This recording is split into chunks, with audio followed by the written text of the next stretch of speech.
Hello' students, মই আজি তোমালোকৰ কাৰণে এটা নতুন ভিডিঅ' লৈ আহিছোঁ আৰু আজিৰ মোৰ ভিডিঅ'ৰ টপিকটো হৈছে অনা বেংক প্ৰতিষ্ঠানসমূহ বেংকতকৈ কি অৰ্থত বেলেগ। তোমালোকে যিটো অৰ্থনীতি বিভাগ তোমালোকৰ ছ'চিয়েল ছায়েন্সৰ সেই অৰ্থনীতি বিভাগৰ যিটো তোমালোকৰ ফাৰ্ষ্ট চেপ্টাৰ মুদ্ৰা আৰু বেংক ব্যৱস্থা এই পঢ়াটিৰে তোমালোকৰ লাষ্ট টপিকটো হৈছে বেংক ব্যৱস্থা আৰু অনা বেংকসমূহৰ মাজত ডিফাৰেঞ্চটো। তোমালোকৰ পইণ্টটো দিয়া আছে বেংক ব্যৱস্থাৰ বহিৰ্ভূত বা অনা বেংক বিত্তীয় প্ৰতিষ্ঠানসমূহ। এই পইণ্টটোৰ ওপৰত তোমালোকৰ এটা কুৱেশ্যন আছে অনুশীলনীত আৰু সেই কুৱেশ্যনটোৱে হ'ল অনা বেংক প্ৰতিষ্ঠানসমূহ বেংকতকৈ কি অৰ্থত বেলেগ। তো মই কুৱেশ্যনটো তোমালোকৰ লিখিয়ে দিছোঁ, স্ক্ৰীনত দেখাই পাই আছে তোমালোকক। এতিয়া মই তোমালোকৰ এনচাৰটো বুজাই দিম। বেংকৰ দৰে অনা বেংক বিত্তীয় প্ৰতিষ্ঠানসমূহেও সঞ্চয়কাৰীৰ পৰা সঞ্চয় বা আমানত সংগ্ৰহ কৰে আৰু সেই সঞ্চয় বিভিন্নজনলৈ ঋণ হিচাপে আগবঢ়ায়। কিন্তু বেংকৰ ক্ষেত্ৰত যিদৰে চেকৰ জৰিয়তে সঞ্চয়কাৰীয়ে নিজৰ জমাধন উলিয়াই আনিব পাৰে, অনা বেংক প্ৰতিষ্ঠানসমূহে চেকৰ যোগান নধৰে আৰু সেয়ে চেকৰ জৰিয়তে এনেবোৰ প্ৰতিষ্ঠানৰ পৰা সঞ্চয়কাৰীয়ে নিজৰ জমাধন উলিয়াই অনাৰ সুযোগ লাভ নকৰে। তদুপৰি বেংকৰ ক্ষেত্ৰত জমাকাৰীৰ সঞ্চয় বীমা আঁচনি থাকে, কিন্তু অনা বেংক প্ৰতিষ্ঠানসমূহত এনে বীমাকৰণৰ ব্যৱস্থা নাথাকে।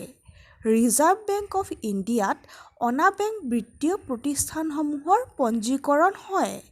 পঞ্জীকৰণ নকৰা বহুতো ভুৱা অনা বেংক প্ৰতিষ্ঠানে সঞ্চয়কাৰীৰ ধন লৈ উধাও হোৱা উদাহৰণ আমি দেখিবলৈ পাওঁ। বহুত এনেকুৱা অনা বেংক প্ৰতিষ্ঠান আছে যিবিলাকে কি কৰে, প্ৰথমতে গ্ৰাহকৰ পৰা বেছি সুদ দিয়াৰ হাৰত বেছি ইণ্টাৰেষ্টৰ লোভ দেখুৱাই গ্ৰাহকসমূহক আকৰ্ষিত কৰে আৰু গ্ৰাহকসকলে যেতিয়া তেনেবোৰ অনা বেংকত পইচা জমা থয়, কেইবছৰমান সুদ দিয়াৰ পিছত 2-3 বছৰৰ পিছত কি হয়, সেই অনা বেংক প্ৰতিষ্ঠানবিলাক সেই ঠাইৰ পৰা নোহোৱা হৈ যায় আৰু গ্ৰাহকৰ যিটো মূলধন আছিল সেইখিনিও মাৰ যায়। গতিকে আমি কি কৰিব লাগে, অনা বেংক প্ৰতিষ্ঠানসমূহত নিৰ্ভৰ কৰাতকৈ যিবিলাক মেইন বেংক সেইবিলাকত টকা থ'লে কি হয়, আমাৰ ভৱিষ্যতটো সুৰক্ষিত হৈ থাকে।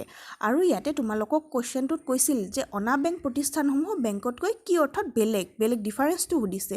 ডিফাৰেঞ্চত আমি মেইন দুটা ডিফাৰেঞ্চ কি পালোঁ, যে অনা বেংক প্ৰতিষ্ঠানসমূহে চেকৰ যোগান নধৰে আৰু সেইকাৰণে কি হয়, গ্ৰাহকবিলাকে যেতিয়া তেতিয়া তাৰ পৰা পইচা উলিয়াই আনিব নোৱাৰে।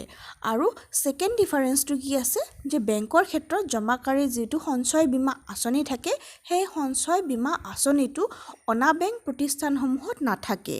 গতিকে দুটা পালোঁ, কি এটা হ'ল চেকৰ জৰিয়তে পইচা ওলাব পাৰে আৰু দ্বিতীয়টো হ'ল সঞ্চয় বীমা অনা বেংকত নাথাকে আৰু মেইন যিবিলাক বেংক আছে সেইবিলাকত সঞ্চয় বীমাৰ আঁচনিটো থাকে।